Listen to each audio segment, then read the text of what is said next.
بات ہے، بات بیچ میں آ گئی تو میں نے بتا دی۔ تو اب طلاق تو ہو چکی ہے، کتنی طلاق تھی؟ طلاق احسن بولتے ہیں اس کو۔ آج تم صرف احسن ہی سمجھو، ایک طلاق حسن ہوتی ہے، مگر طلاق حسن سمجھو۔ دونوں سمجھاؤں گا نا دونوں ہی بھول جاؤ گے، طلب الکل فوت الکل ہو جائے گا۔ ایک ہی سنو، طلاق ہو چکی ہے، اب لڑکی اپنے باپ کے گھر پہ ہے، لڑکا اپنے گھر پہ ہے۔ اب ادھر سب لوگوں کو لگ رہا کہ یار بچے چھوٹے چھوٹے بچے بھی ہیں، احساس ہوا۔ اب احساس کا فائدہ تمہیں یہ ہوگا کہ اب اگر نکاح کا نمبر آئے گا وداؤٹ اینی پرابلم نکاح ہو جائے گا، نہ حلالہ کسی کی وجہ دقت آتی ہے، ساری ہے ہی نہیں ہے۔ ارے میری بات سمجھ آ رہی ہے آپ لوگوں کو؟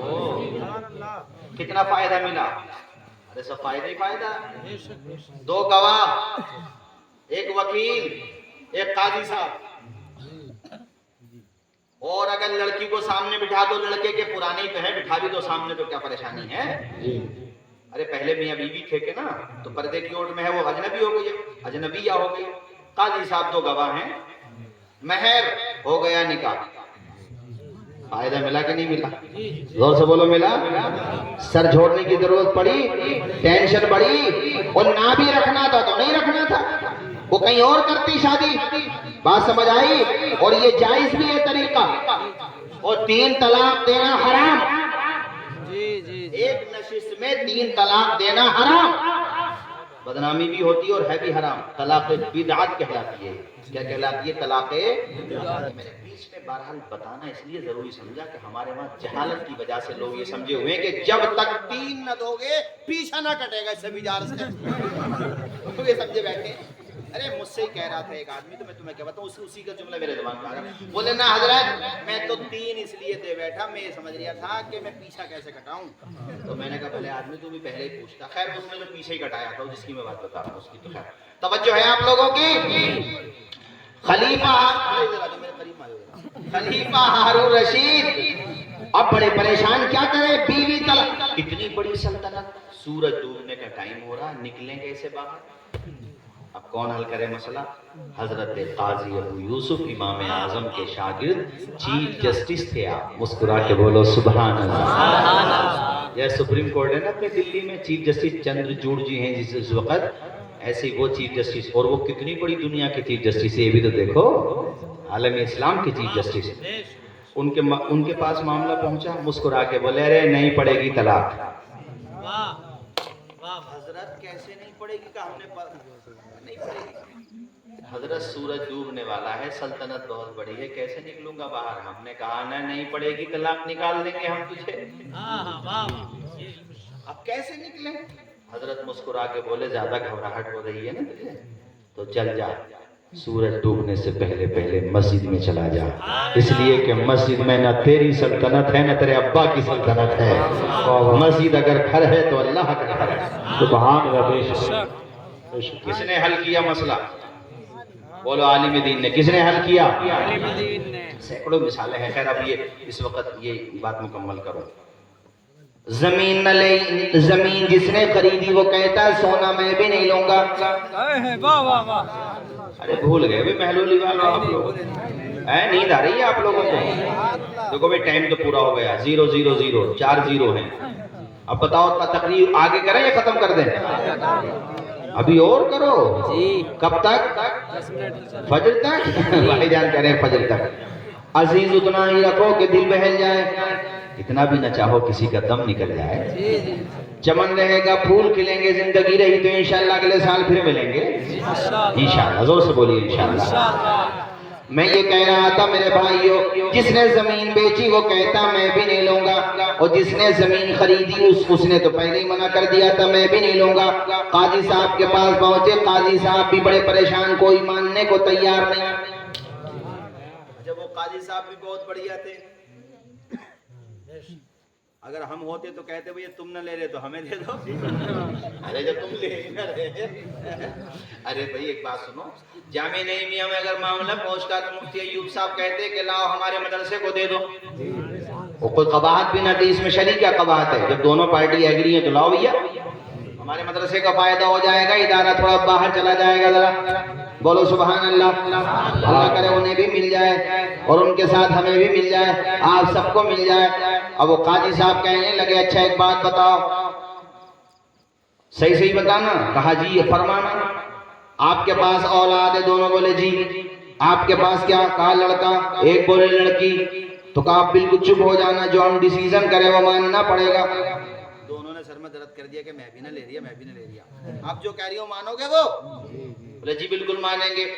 کہا اپنے بیٹے کا نکاح ان کی بیٹی سے کرو. ذرا زور سے بولو یار. اور ان سے کہا جن کی بیٹی تھی کہ تم اپنی بیٹی کا نکاح ان کے بیٹے سے کرو, اور دونوں آپس میں بن جاؤ سمدھی. اور یہ جو ہے پورا اس کو انہی کے نکاح میں ایڈجسٹ کرو. ارے یعنی لڑکی والا اگر ہے تو بہرحال وہ اپنی بیٹی کو دے دے. بات سمجھ آئی کہ نہیں؟ تو معاملہ نمٹ گیا. معاملہ کتنے اچھے انداز میں نپٹایا کہ نہیں نپٹایا انہوں نے؟ بولو نپٹایا. اسی لیے میرے بھائی میں بات یہ بتا رہا تھا, اچھا انسان وہ ہے جو بے شک بہت کمائے مگر کسی کا دل نہ دکھائے, کسی کا حق نہ مارے, پاکیزہ رہے, سچا رہے, اچھا رہے. ہمیں غوث پاک کی زندگی سے صرف نعرے لگانے کا حوالہ نہیں چاہیے, بلکہ ان کی سیرت کو بھی اپنانا چاہیے. جیسے ہمارے نعرے لگتے ہیں غوث کا دامن نہیں چھوڑیں گے, غریب نواز کا دامن نہیں چھوڑیں گے, اور پکڑا نہیں ہے اپنی اماں کا بھی دامن. پہلے دامن پکڑو پھر کہو نہیں چھوڑیں گے. اور ابھی پکڑا ہی نہیں ہے, نماز پہ نماز چھوڑے پڑے, ہفتے ہفتے کی نماز 8 کی کھاٹ کی 360 کی.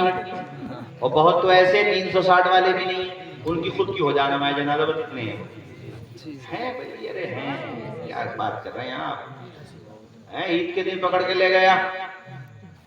ارے میں کیا بتاؤں, بہت بات ہے میرے بھائیو. بس آپ کو یہ بتانا چاہتا ہوں 5 وقتہ نماز پڑھو. ہمارے غوث پاک نے نماز سے کتنی محبت فرمائی, اللہ اکبر کبیرہ. آپ بھی نماز پڑھا کرو, نماز ہمارے نبی کی آنکھوں کی ٹھنڈک ہے. آج ایک پیغام یہ بھی لکھ کے لے جاؤ کہ نہ ہم کسی کا حق ماریں گے, نہ کسی کا دل دکھائیں گے, نہ کسی کی زمین دبائیں گے, نہ کسی کے پیسے دبائیں گے. دوسری بات, اپنے دل کی تختی پہ لکھ کر کے لے جاؤ 5 وقتہ نماز پڑھیں گے.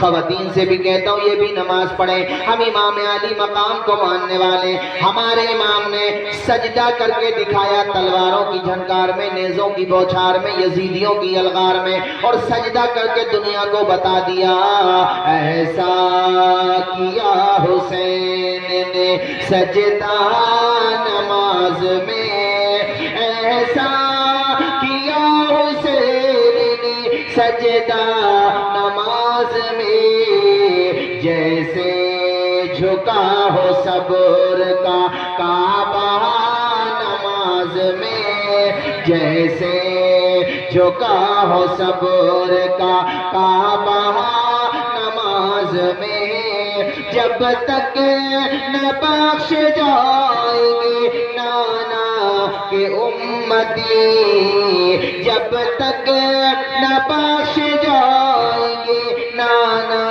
کے امتی, تب تک رہے گا ان کا نواسہ نماز میں. اے لوگوں 5 وقتہ نماز پڑھا کرو.